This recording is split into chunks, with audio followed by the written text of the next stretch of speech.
Brother గోడ plastering అయిన తర్వాత వాటర్ కొట్టిన తర్వాత ప్లాస్టింగ్ గోడలు అక్కడక్కడ వైట్ చుక్కలు వైట్ అలల్లాగా వస్తున్నాయి. ఎందుకు అలా వస్తుంది కొంచెం చెప్పు బ్రదర్.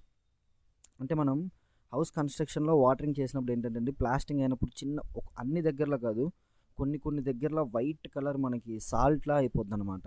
బ్రిక్ వర్క్లో ఉంటుంది, కొన్ని కొన్ని దగ్గరలో స్లాబ్లో, అదేవిధంగా ప్లాస్టింగ్లో కూడా. ఇది రావడానికి రీజన్ ఏంటంటే వాటర్ బట్టే వస్తుందన్న. మన వాటర్లో సాల్ట్ ఉంటుంది కదా, సో వాటర్ సాల్ట్ శాతం ఎక్కువ ఉన్నట్లయితే ఆ విధంగా వస్తుంది.